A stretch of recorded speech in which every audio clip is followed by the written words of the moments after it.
Working life for these dairy cows is about to get even tougher. This is because the EU milk quota scheme is set to be removed in 2015, meaning Danish farmers will have less restrictions on the amount of milk their farms can produce. This comes as good news to Holger Poulsen, who has been running his dairy farm for over 40 years. Right now I have exceeded my milk quota for this year. It's the last day of the quota year. It's ending today.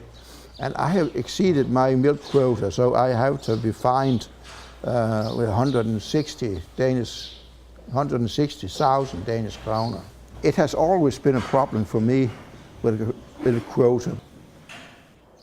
The EU milk quota scheme was originally introduced in 1984, as a surplus of milk was being produced in EU countries. Each farmer was given their own individual allocation of milk, which they could fulfill throughout the year. If they went over that allocation, they would be fined. As of April 2015, this is all set to change, as each farmer will be able to produce as much milk as they want.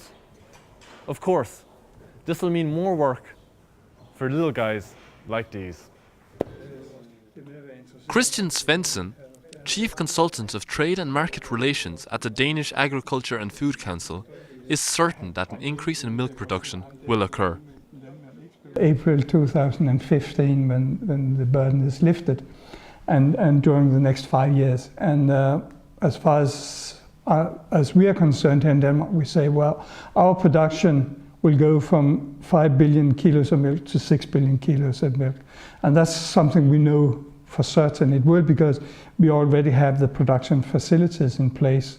We have most of the cows, and well, we will see a raise in productivity at cow level, of course, and therefore also we will see an increase in milk production. Arla Foods is responsible for the processing of 90% of Denmark's milk. They hope the end of the quota scheme will allow them to increase their market share outside of Europe. Mr. Kasper Nielsen is Arla's Director of Global Trade Policy and Regulatory Affairs. We can't wait. We are really looking forward to the abolishment of the quotas. We see a global demand of milk out there in third countries. We will of course focus on exploiting our core markets within the EU, but the main focus in relation to growth would be third countries such as China, Africa, Latin America, Southeast Asia. The removal of the milk quota scheme will help countries like Denmark, who have an average herd size of 150. But the same effect will not be felt in countries where the herd size is smaller, such as Spain, which has an average of 21 cows per farm. That a 30-cow farm is no longer sustainable. I mean, you can't make a living on a 30-cow farm.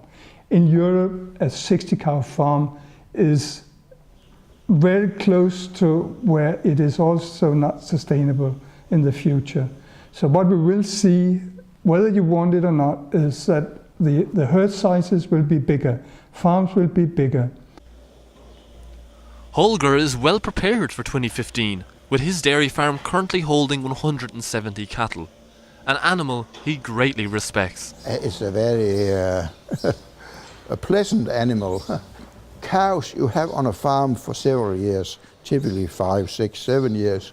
So you'll know a lot of these animals individually.